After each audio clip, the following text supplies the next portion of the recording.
showed up first in the New York Times late on Friday night. Russia secretly offered Afghan militants bounties to kill U.S. troops, intelligence says. Then, within a few hours, the Wall Street Journal confirmed the same story, followed by CNN and NBC News. There was a New York Times follow-up with additional information. There was also a follow-up in the Washington Post just yesterday. Quote, Russian bounties to Taliban-linked militants resulted in deaths of U.S. troops, according to intelligence assessments. So that's the Post reporting that Russia's plot was apparently successful. Americans did die because of this, while the president did nothing about it.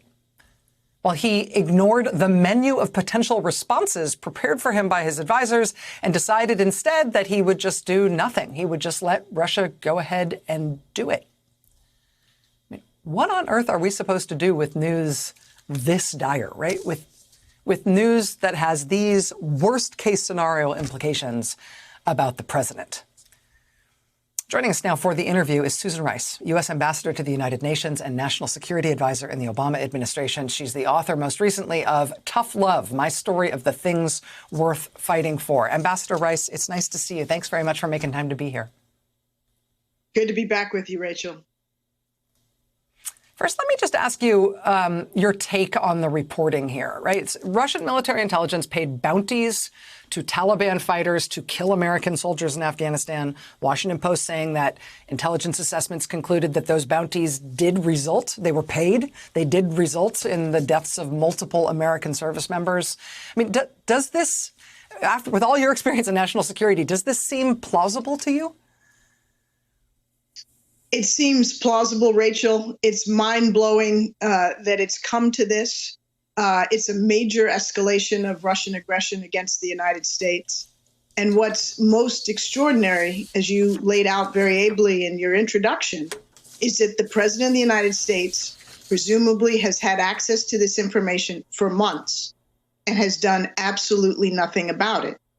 And Rachel, even if you were to believe the White House, which honestly I don't, that he wasn't informed, and we can come back to that because that, trust me, as National Security Advisor, makes no sense to me. But even if he weren't informed, then why hasn't he, in the days since he allegedly learned about this, expressed his concern, his condemnation of any Russian attempts to kill American military personnel? Why hasn't he ordered his staff to bring him options for action? Why is he not acting like a normal American president and expressing solidarity with our troops and determination to punish our arch adversary for these types of behaviors? Why do you say that it makes no sense to you that he wouldn't have been informed? The president's denials on this, I should say, have been sort of all over the map. I think the way where he's landed as of right now is that he only heard about this yesterday or something, even though, we all at least read it in the New York Times on Friday. But the reporting from a half dozen major news sources, all citing multiple sources, is that the intelligence has been kicking around for months and that it has resulted in high-level meetings being convened at the National Security Council and the White House to talk about these things. If that reporting is solid, and it seems quite solid, why does it make no sense that the president himself never would have heard about it? Okay, so let me explain this. Intelligence comes in. If it's put in the president's daily briefing, which is a short but important summary of the most important information that's provided to the president, the vice president, the national security advisor, secretary of state, secretary of defense, on down. Everybody in the senior national security team gets this briefing 6 out of 7 days a week.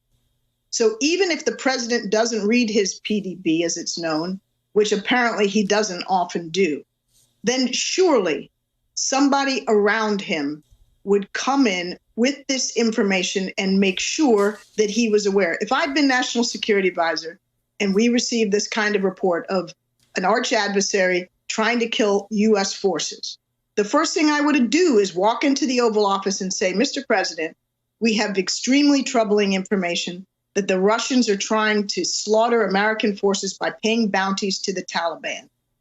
I will work with the intelligence community to chase this down and try to ensure that our information is solid.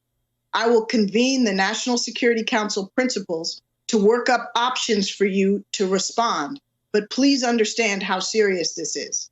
And then, Rachel, if down the road he decides he wants to call Vladimir Putin at least 6 times over the next few weeks, which apparently he did, and invite him to the G7 over the objections of all of our allies, I would have gone right back in there and said, Mr. President, what are you doing?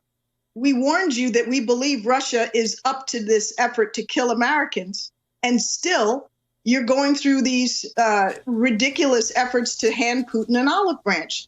Please stop, and please be prepared not to reach out, but to punish if necessary. You know, the job of the National Security Advisor, not to mention the Director of National Intelligence, Secretary of Defense, any number of other officials, is to tell the president the hard truths that he may not want to hear and produce a plan to address them. That's the job. If those people are not doing it, then they all should be run out of the White House and the rest of the agencies. And if they did do it, which is what I believe is more likely the case, then again, we have evidence of a president utterly unwilling to stand up for American interests and rather serving Vladimir Putin's interests. Let me ask a question that I admit to knowing at the outset is a little bit naive, but I'm trying to think about being Mark Esper today, or being the Director of National Intelligence now, Mr. Ratcliffe.